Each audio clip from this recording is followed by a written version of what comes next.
m'appelle Datura Alchimilia. J'ai commencé à Absinthe il y a quelques années. J'ai commencé à travailler dans la couture depuis mes 16 ans. Donc après j'ai travaillé pour plusieurs maisons de couture comme Chanel, comme Dior, Azaro, Rochas, pour plusieurs enseignes. Stylisme, modélisme, donc j'ai travaillé de la maille, de la lingerie, aussi du prêt-à-porter.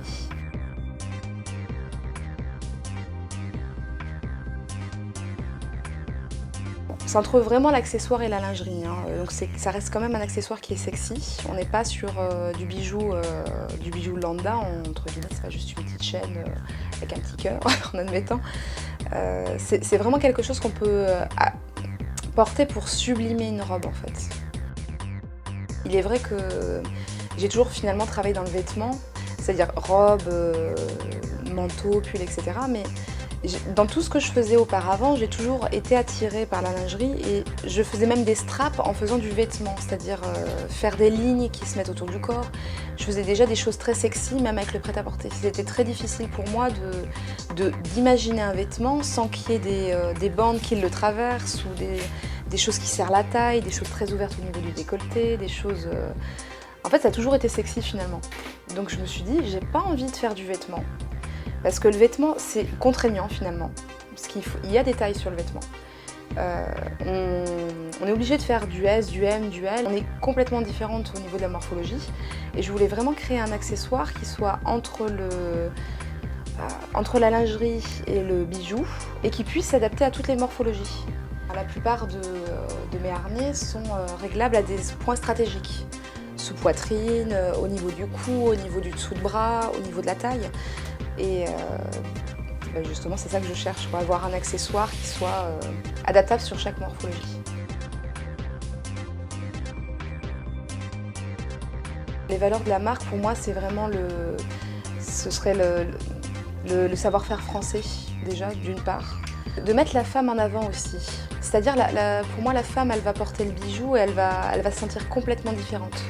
On a tout en soi, un côté un petit peu volage, un petit peu sexy, un côté qui ne demande qu'à sortir finalement. Et cette absinthe, en fait, pour moi, c'est vraiment faire ressortir ce côté-là, ce côté un petit peu femme fatale, un petit peu je suis là, regardez-moi, je porte des belles pièces, mais c'est pas seulement ça, c'est aussi ce que je dégage. Enfin, c'est vraiment un état d'esprit, en fait. On a la cliente qui va venir, qui va acheter parce qu'elle s'assume, parce qu'elle aime les pièces, parce qu'elle a envie de se mettre en valeur et finalement d'être là, d'être présente. Et on a aussi les clients où le monsieur achète pour sa femme ou pour sa maîtresse, il faut rester honnête aussi. Les sources d'inspiration, je les puise surtout dans le bondage, ce qu'on appelle le shibari, c'est un art ancestral japonais. Où vous apprenez à nouer un ruban autour du corps de façon très esthétique au final. Et dans le fétiche, c'est vraiment cet univers-là en fait qui m'inspire. Finalement, c'est prendre quelque chose qui m'intéresse à l'extérieur pour le ramener et en faire quelque chose de sexy et de délicat finalement. De quelque chose d'assez classe et je dirais pas que les soirées, enfin le fétiche ou le bondage, c'est pas classe, mais ça peut avoir une connotation effectivement un peu forte. Et j'essaie justement de prendre ce qui m'intéresse et de le retravailler à ma façon pour que ce soit plus élégant. On fait d'abord une planche, voilà ce qu'on appelle un mood board, et on regroupe toutes les idées.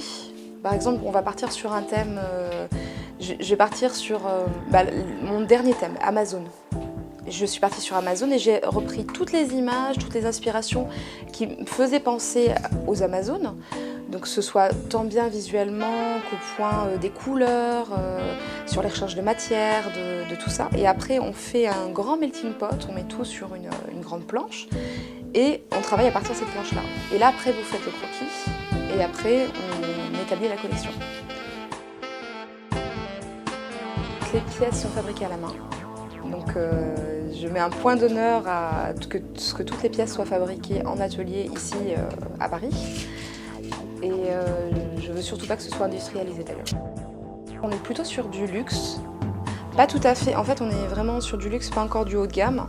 Parce que les matériaux On a augmenté la qualité au niveau des matériaux, donc là on est sur du plaqué or, 24 carats, mais on n'est pas encore sur du haut de gamme, hein, parce que le haut de gamme du coup ce serait vraiment du cuir, des matériaux encore plus nobles.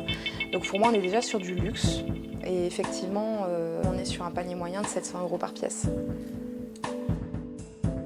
Potentiellement, mais un peu plus tard, quand ce sera un petit peu plus stable, entre guillemets, j'aimerais bien dériver aussi quelques produits. Donc pourquoi pas faire des sacs ou des pochettes, ce genre de choses.